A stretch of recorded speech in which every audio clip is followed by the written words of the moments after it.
So today we're going to talk about, excuse me one second. Jeez. Chronic phlegm in the back of your throat. So to really figure this problem out, you want to think like an engineer, not as a medical professional. Because when you do research on this, you're going to quickly find out that it's all about, again, suppressing the symptoms and even classifying these conditions based on their symptoms. So it makes this symptom sound like a disease. And unfortunately, they're not going deep enough into the root causes of these issues. And then also letting you know what are the more common causes to these symptoms. So what I'm going to do is I'm going to take one symptom, chronic mucus generation in your throat, and just trace it back to the most likely cause. Now, with this chronic mucus production, you can have a postnasal drip. You can have chronic coughing more at night than during the day, which I'm going to cover why that is. You can definitely have hoarseness or a scratchy throat. You can also experience the sensation like a lump in your throat or something stuck in your throat and you're not sure what it is, or even a sore throat when you really don't have an infection. So to take an engineering point of view, they're going to look at a cause and effect relationship. They're going to really look at the logic behind this problem instead of just taking this tip of the iceberg symptom and then matching a medication for it to suppress it. Now, you could have an allergy. You could have a virus in your sinuses producing this mucus.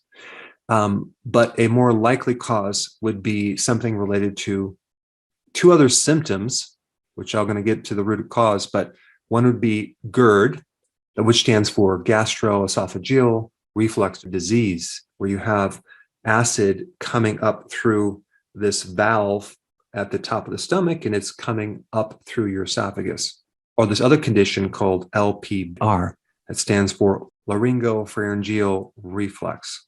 And so really the basic difference between GERD, and LPR, because they're both very similar, the valve is not closing, and so we're getting acid that comes up with GERD into the esophagus, but with LPR, we're getting acid that comes up higher into the vocal cords, into the back of the throat. And each one of these conditions is classified as a certain condition that's treated directly, usually with antacids and other medications that suppress acid in your stomach. Now, if you have mucus in your throat, you want to ask yourself if you have all these other symptoms that are related to that.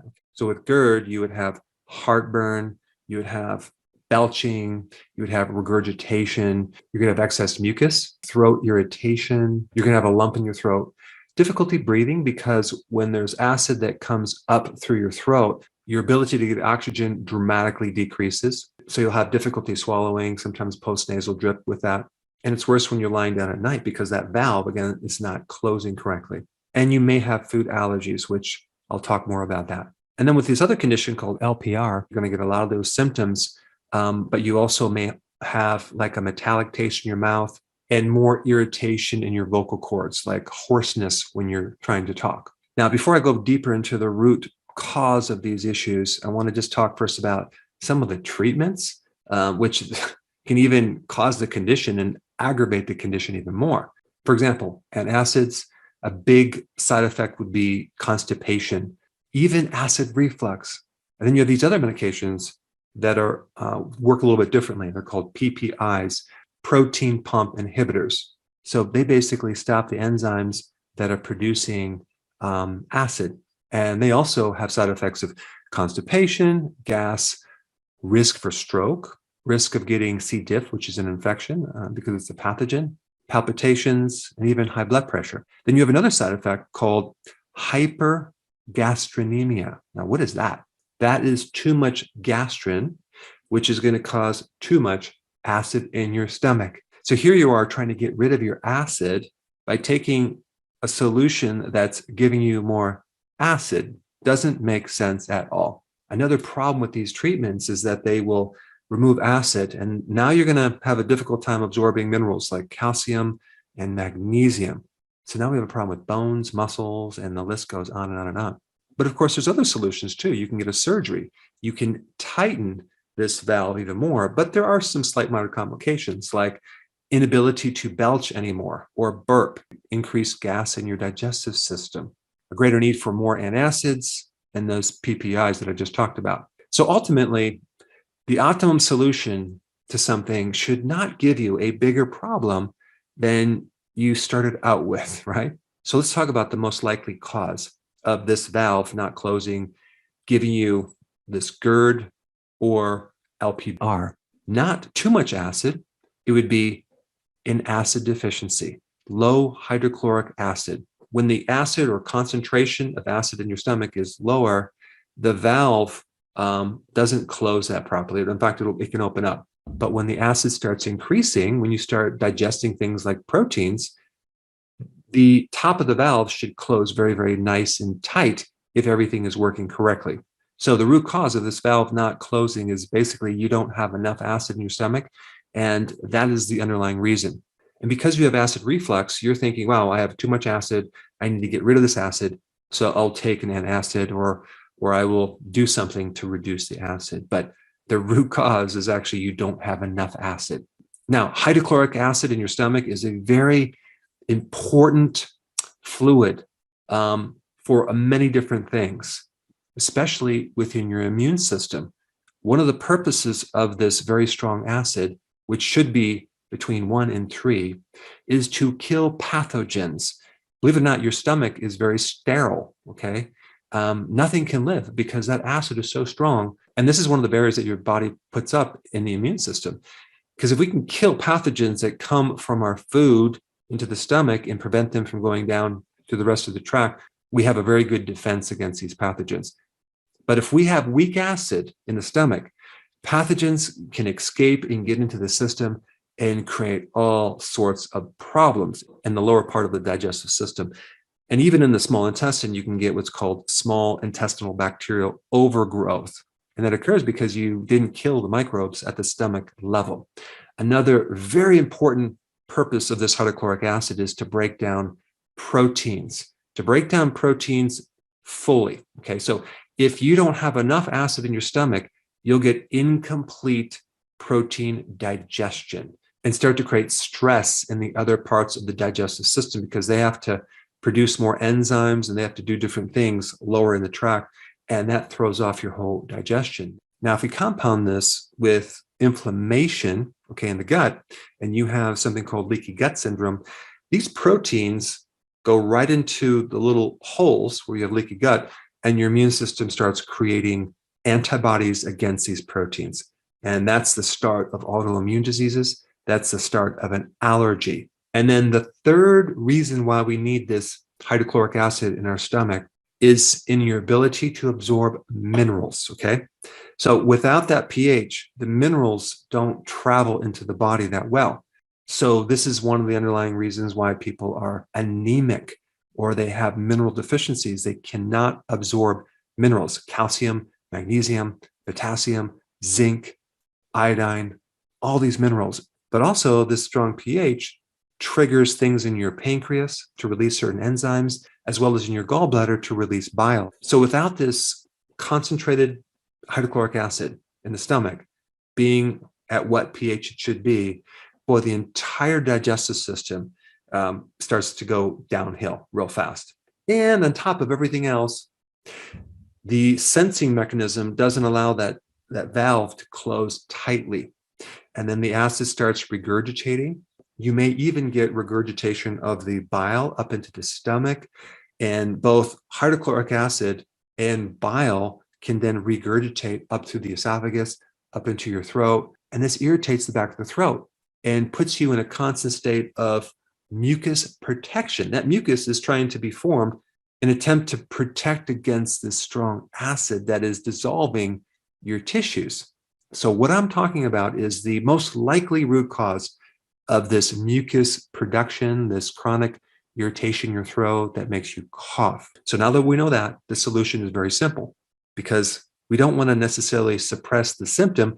We want to fix the root cause. We want to now increase the amount of acid in the stomach. And by the way, you're going to have to figure out, with the help of your doctor, how you can start to wean off some of these antacids. And if you're not interested, just ask them this one question. What are the long-term effects? What are the chronic effects of taking antacids over a period of time? And what's really behind these problems? And I'm sure you'll be curious to find out what they say, but it'll probably be something along the lines of, well, it's just stress, it's just genetics. And as we age, most people just have these problems. But the way to get your acid back is to take something to start building up the hydrochloric acid. And the best remedy is betaine hydrochloride. Okay, betaine hydrochloride. And you'd want to take between 3 to 4 to even 5 to 6, even 7 right before you eat. Okay, so that's what I would recommend. Now, here's the problem with certain types of people that take this. If you have an ulcer because this condition has gone on too far, or if you have gastritis, there's inflammation in the stomach, and you take betaine hydrochloride, it's going to make it worse because the tissues are inflamed, in which case you're going to have to heal the lining of your stomach first, which could take anywhere between 2 to 3 months, okay, before you start adding more acid to the system. But you need to understand the mechanism here. You need to know that ultimately you want to acidify the stomach and get it back to normal. So if that is the case and you have an ulcer or you have gastritis, you can watch that video. I will put that link down below. You're going to probably benefit greatly by taking zinc carnosine. If you don't have an ulcer, taking betaine hydrochloride can greatly help you.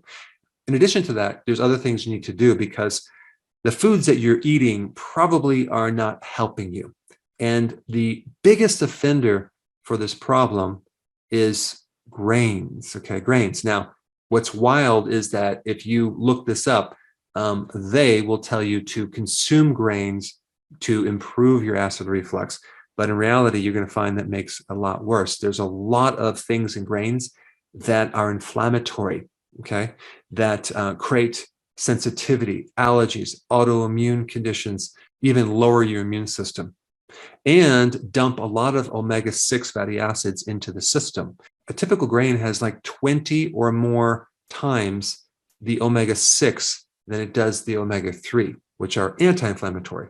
So you're basically dumping a lot of inflammation in your system when you consume grains and consume animal products that were fed a lot of heavy grains versus grass-fed, grass-finished animal products. So I'm just trying to get you to think with this and think outside the box and see if you can start to sort out your own diet and what you need to change. Now, it's essential also to do intermittent fasting and not follow just have 5 or 6 small meals through the day. No, you don't want to do that. You want to do intermittent fasting because the more that you do intermittent fasting, where you fast a period of time, at least 16 to 17 to 18 hours by skipping your breakfast, you can now give your digestive system a chance to rest and heal and recover because it's not constantly being triggered by foods.